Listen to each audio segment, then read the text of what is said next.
What is up, self-maders? You might be asking yourself why you're hearing again from me in the same week on a Friday. Well, this is a new series that we are doing on the Self-Made Web Designer podcast called Freelancer Fridays. And we're testing it out. It may be a season. It may be for a long time. I'm not quite sure. We're just kind of going with the flow. But the thought behind it is that I take calls on a regular basis from folks who are looking for advice that they're not able to find either on the podcast or the website or out there on all of the other resources that you might be able to look into for web design help. And over the course of me taking these calls for the last couple of years, I kind of started to think, hey, maybe the questions that I'm answering or the questions that some of the folks that I'm talking to have are the same questions that you might have as a listener. So why not just record some of these conversations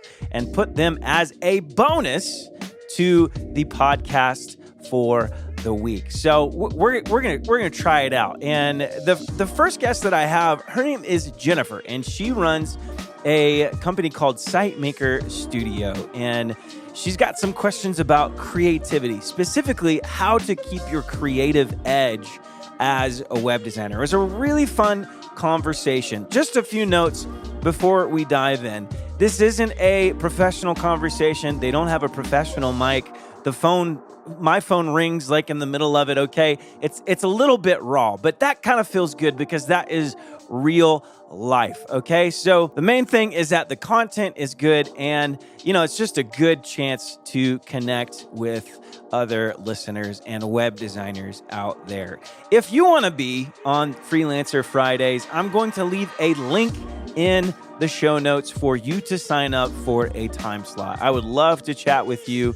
Even if you don't want to record the call and put it on a podcast, that is totally fine. I just love chatting with people and hopefully offering them some advice that's actually helpful. So there's going to be a link in the show notes, or you can go to selfmadewebdesigner.com and sign up on my calendar link at the bottom of the home page. But all right, let's get into our conversation with Jennifer. How are you? I feel like we've interacted on social media and even in email, but we're officially talking. So I know. It's so fun. Good to officially chat.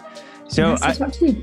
I saw a little bit of some of the questions you had, but maybe give me a little bit of feedback on where you are. I know you've been working on your design business for about 4 years now, and you're doing it part-time, and you've even got a course that you kind of put out.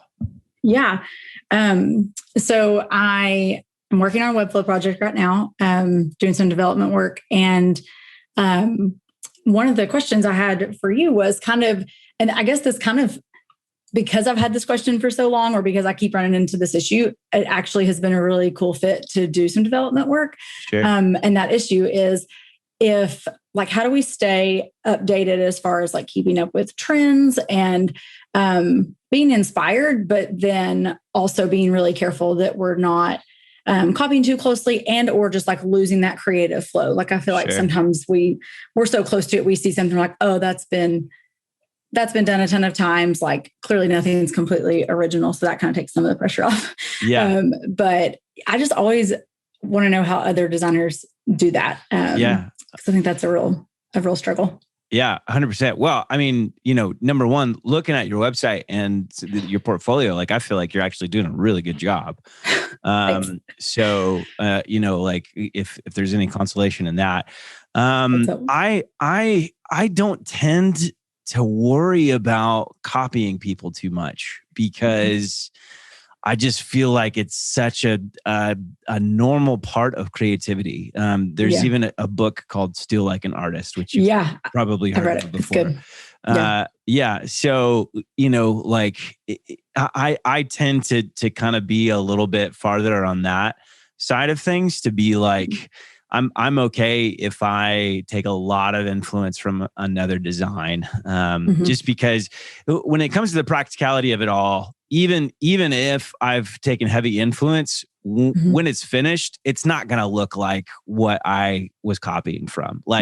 You'll be able to go, oh, I see where they took that from. but you're not going to be able to go like, oh, that's a blatant copy. And I think that is, that would be where I would put the line. Like if you're just like copying and pasting and getting paid for it, not cool. then that's probably not a good idea. But and I tell this to people all the time. Like when you're first getting started, you need to copy. Like it's like I'm training my youngest daughter to play guitar, and so cool. I don't anticipate that she's going to be able to write a song in the first 2 years of her. Just pick your chords, anything. Right. And so like, and this is how you teach people how to play guitar. You start by learning other people's songs. And then if you want to, and some people don't even go on to this, but if you want to, you can go on and create your own stuff. So, so I tend not to worry about that as much. There's another book that I just read called Originals. And it talks about specifically the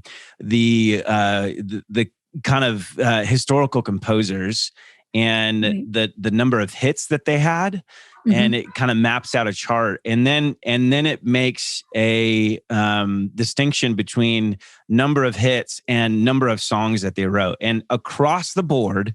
Like the composers with the most hits were the ones that wrote the most songs, and we're talking about like substantial amounts more than all of the other composers. And so I think that's another part to it. And that's kind of the not fun part. Like if practice, right, exactly. Like the better you want to be, the more you've just got to have a routine, and it can't even be like, and I talk a little bit about this on the blog. Like it can't even be because you have a project. It just has to be a normal part of your daily routine where you sit down and you create either like some kind of design, a hero design for a landing page, or maybe an entire landing page. And, like if you think about yourself as more of an athlete, like an athlete, if they're professional, like they've got to put more time practicing than they're going to be putting onto the actual, games that they're playing. So that's a good point. Is that helpful? Yeah. And I think I always like, without patting myself on the back, I always think like, if I'm worried about like stealing something or borrowing too much or whatever, like that's probably actually a good thing. Cause that means I'm like conscious of it and like, that I wouldn't do it, or I'd be like really intentional to not take it too far. Yeah. But it definitely, do you find time to practice? I mean, I do practice, I guess somewhat. I feel like one of the cool things, like the site I'm developing right now, it's because the creative piece of it is done.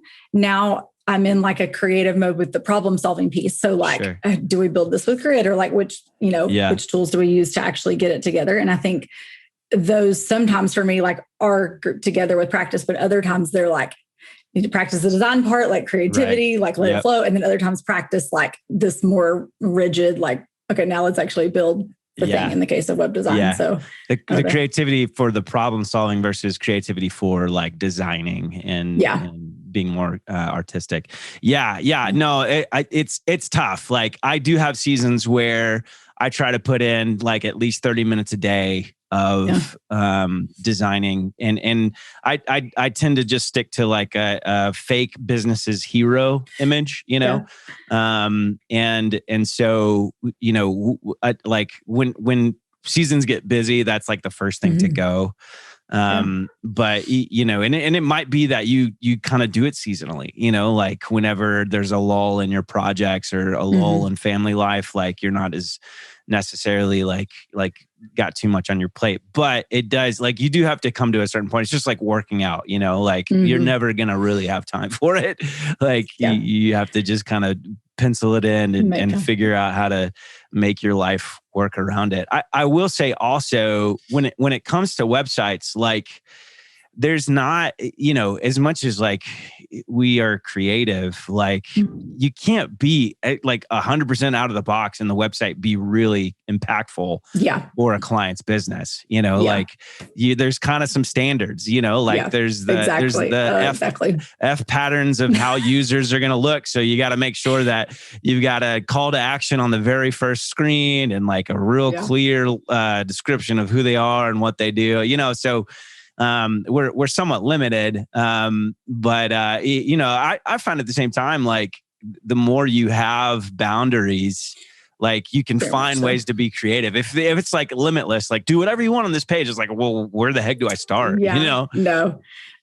So I went to architecture school, and that was, I came across not too long ago. I don't like keep up with it a ton, but the guy who did the Disney concert hall, and when he was talking about like those types of projects, like you've got to have the acoustics and like all these parameters, or like when I was doing stuff, it was commercial design. So like all the codes and ADA and accessibility and all this, it's like that, but that gave you just this, like, it might've been a windy path, but it still gave you a path to go on versus that same architect. He was like, a few people had asked him, like, just design my home, but like do anything you want. And he was like, it was the worst project ever because he's like, I had no parameters for it or anything like that. So yeah, definitely those boundaries do help. I think even it's like a good lesson. Our parenting comes to life in business. Right. Yeah. Well, I wanted to mention too, I saw this, and I know, their history as an artist has been tainted because of their lifestyle choices, but how Michael Jackson has like his signature moves of dancing. Yeah. There is this old, like really weird movie where this guy, I think it's called like Snake in the Grass or something. I'll have to try to send you a link to it. But this guy is dancing, and it is literally the Michael Jackson moves, But it's like way before him. Right. Yeah. Yeah. You're like, Michael Jackson was 100% watching this and like studying it as a kid. He had to be, And so, I think, but you look at Michael Jackson, you go, man, that guy's, an artistic genius. So I think like everybody's doing it. Everybody's copying everybody. Yeah. Yeah. There's definitely no, I've talked to students about that before too. It's like, take that burden off your shoulders. Like that's a good thing. And exactly what you mentioned about the like expectations of people. I'm like, if you get a notebook, and I'll have clients do this sometimes too, like while working on their project, I'm like, keep a little notepad like right beside you, and anything you're doing online, like when it frustrates you, or if you enjoy it, like make a little note, because I guarantee you, like the thing that frustrates you, it might've been beautiful to somebody. It might've looked great in their portfolio or whatever, but like maybe you can't scroll the right way or something doesn't work. And it's like somebody tried to get too creative and it didn't do its job. So yeah, 100%. Yeah. Well, Jennifer, good talking to you. Where is your web address? I know you've got a course, so I'd love if other people could hear about where that's at, how to access it. Yeah, thanks. So I'm at sitemakerstudio.com, and just up in the menu there's a couple links for different free resources, and one of them's the waitlist to jump on for next time we get started, probably in the fall. Awesome. Cool. Well, I'll shoot you some links of some stuff that we talked about, but for sure, anytime, just reach out if you need to chat about anything. I'm happy to talk, and I'll probably try to reach out to you and get insight from all that you're doing too, because it sounds like it looks like you're doing a great job. Well, thank you. We're nailing this one before Monday. We're doing like a 50-page website, so I'm gonna get some not as much sleep over the next few days. Yeah. It'll be great.